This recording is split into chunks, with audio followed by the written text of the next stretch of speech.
Hi, this is Robin Hastings. I promised you a separate lecture on project management and AI for those of you who are interested in the topic.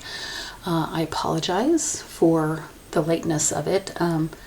I'd intended to record it over the weekend and I just got sick and I just back to work. It's Thursday, so I'm just now back to work today and back to feeling like a real human being again. So I also would like to apologize for I know I've shown up in the class a couple of times, but I have not as much as I will in the future. Popped my head into discussions and things like that. So, again, a stupid cold, but man, it knocked me on my butt. So, that being said, let's jump right into talking about project management and AI. First off, I do have an AI policy for the class. It's in the syllabus. And in this class, I do occasionally acknowledge the usefulness of generative AI. It has its uses, it has its issues as well, as I'm sure most of you know. But I kind of put a limit on what I plan to use AI for, which is creating, maybe if I need to come up with a case study or a scenario for you guys. If I want to update an assignment, I might turn to Gen AI for ideas.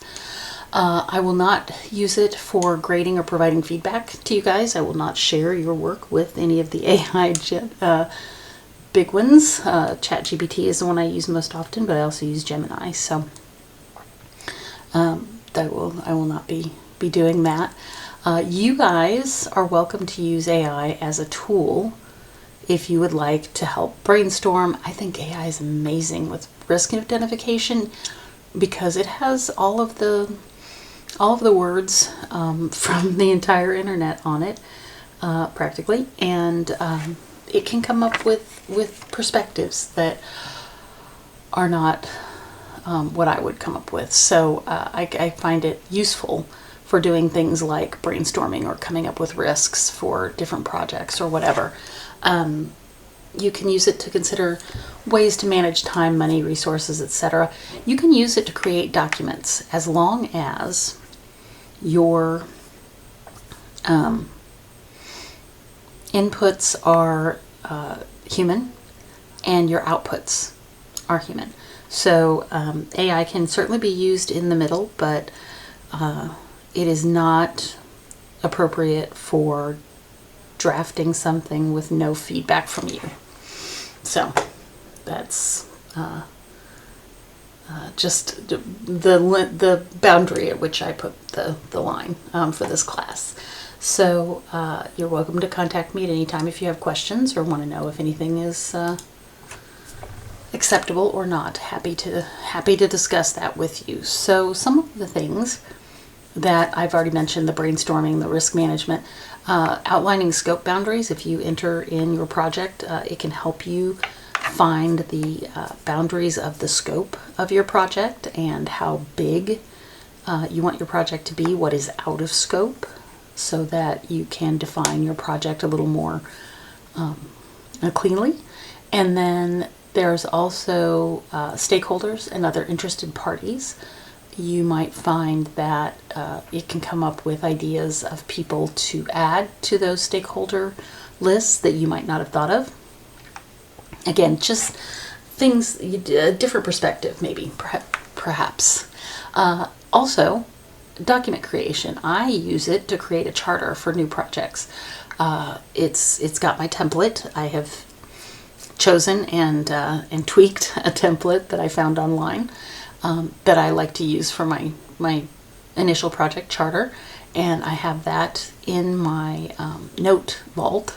I use Obsidian for this, and I ask ChatGPT to create a new project using that charter, and it asks me what's the name of the project, what the dates are, it asks me all the details. And then it takes that information and creates the charter for me. It also creates an index note that I can use with that charter. From the charter, once I have read through, added what needs to be added and adjusted what needs to be adjusted, from that charter I can ask ChatGPT to create a work breakdown structure. Take that work breakdown structure and pop it into a Gantt chart.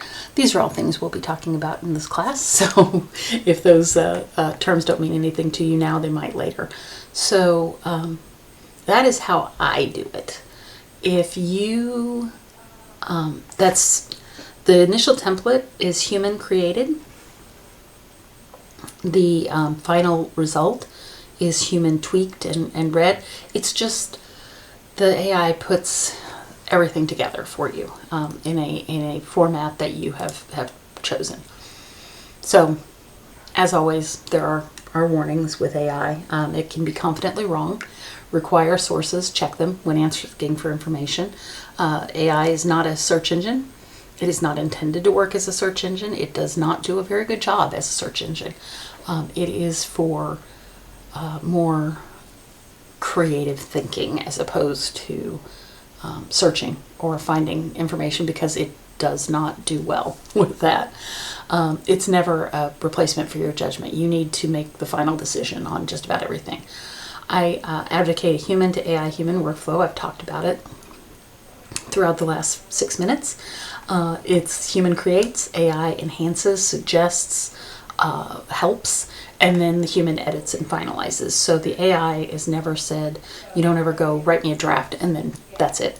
There's no work on your end. You need to make the final decisions on what goes under your name, right? AI has strengths and benefits. Limit use to what it's good at. You do the stuff that humans are good at. There are boundaries there. Treat AI kind of like an intern. It's useful.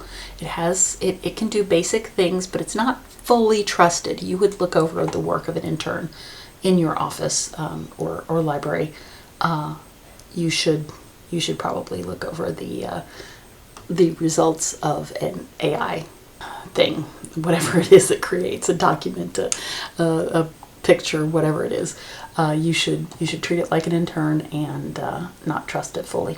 Okay, that's it. That's what I wanted to kind of get across for this class, the project management uses for AI and the warnings.